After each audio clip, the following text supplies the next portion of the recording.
Mga kapiday, sa magandang oras sa lahat at welcome po sa aking channel. Ito po, magandang pag-usapan po, ano? Galit na po itong si Auntie Claire Castro po, mga kabida, no? Dito ho sa paulit-ulit na tanong patungkol ho sa hair follicle test ni Pangulong Ferdinand Bongbong Marcos. Actually, challenge po ito, mga kabida, no? Ng ilan po sa mga nag-akusa po sa kanya na siya po ay gumagamit po ng illegal na droga, no? At para ho mawala itong accusation na ito, ano? Ang tanging paraan lang po, mga kabida, dito kakasa po itong Pangulo doon po sa challenge na yon. At hindi ho iisang tao lang po yung nag-challenge, dami hong nag-challenge po dito, ano? Yung latest po, mga kabida, ito hong mga miyembro po ng transport group, ano? Diyan po sa Mindanao, na meron pong 1,000,000 mahigit na mga miyembro, ano, mga kabida. So, naitanong uli ito hong hair follicle test during sa Malacanang briefing, ano. At ito po ang sagot ni Claire Castro po, mga kabida. Pakinggan po natin. Ulit-ulit, paulit-ulit, uulit-ulitin ko, uulit-ulitin natin. Peke, ang video na siyang pinespread or isiniwalat nitong si Atty. Harry Roque. Dapat pa ba natin siyang paniwalaan? Uulit-ulitin ko, paulit-ulit na lamang siya. Paulit-ulit, uulit-ulitin ko, uulit-ulitin natin. Peke, ang video na siyang pinespread or isiniwalat nitong si Atty. Harry Roque. Dapat pa ba natin siyang paniwalaan? Uulit-ulitin ko, paulit-ulit na lamang siya. Ayun po. Masisense mo talaga mula sa kanya, no? Na galit na po ito. Okay, emotionally mataas na po, ano, mga kabida, ito kung si Auntie Claire Castro. Kasi unang-una po, paulit-ulit na nga, no? Paulit-ulit na nga yung tanong, ano, about hair follicle test po, mga kabida, no, ng Pangulong Ferdinand Bongbong Marcos. Alam nyo, isang paraan lang po yan, mga kabida, no, para matigil po itong tanong na ito. Kakasa ang Pangulo doon po sa challenge. Yun lang po yung paraan po, no? Ano bang ikakatakot po ng Palasyo ng Malacanang dito?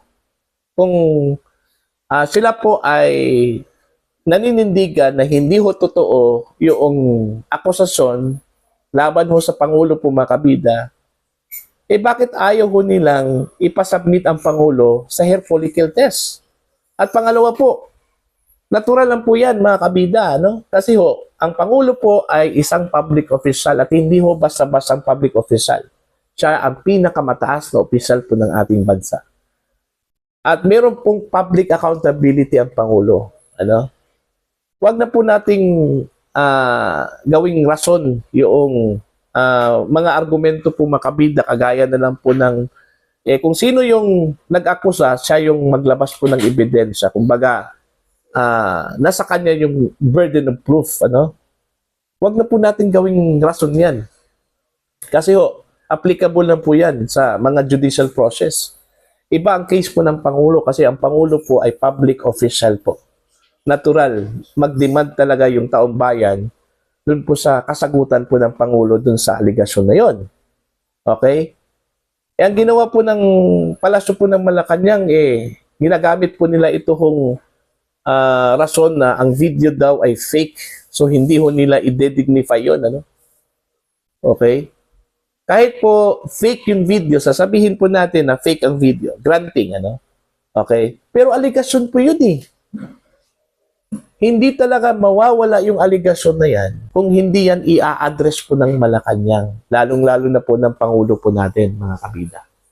Ano bang pagkakaiba po ng Pangulo doon po sa ibang mga opisyal na sumailalim po ng hair follicle test?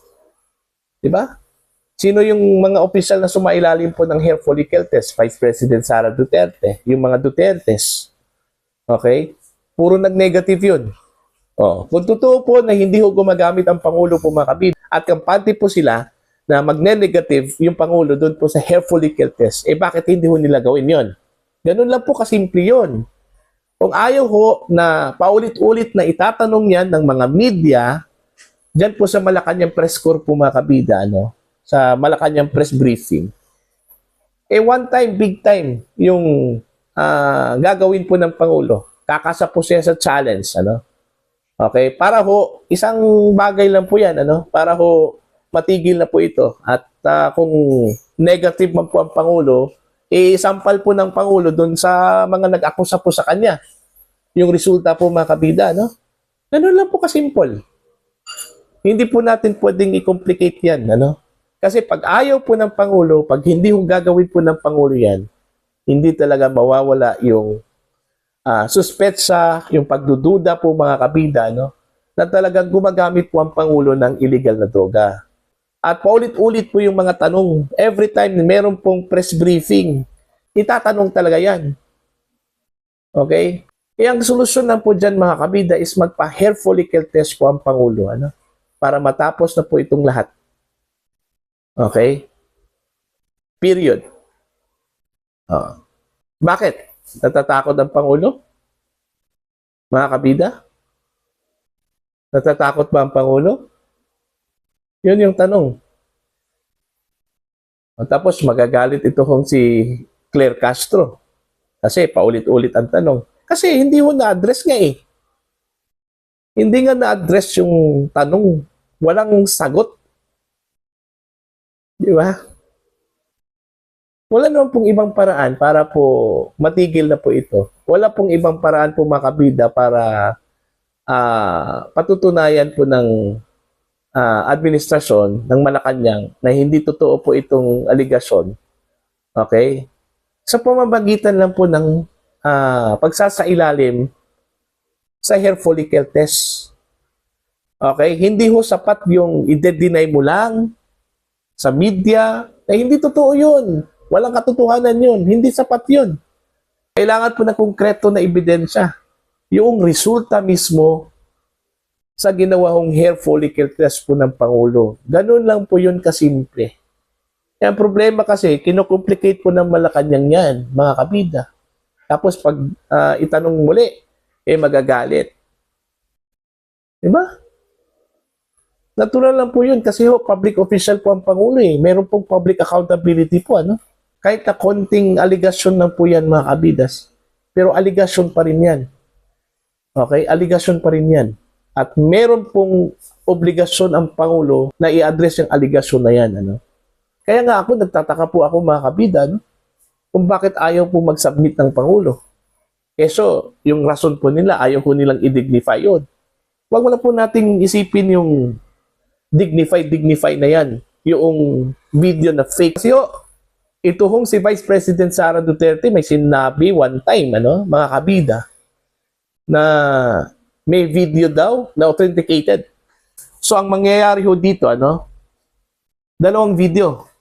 Yung isang video, nasabi po ni Claire Castro, fake. At saka itong sinabi po ni Vice President Sara Duterte na authenticated.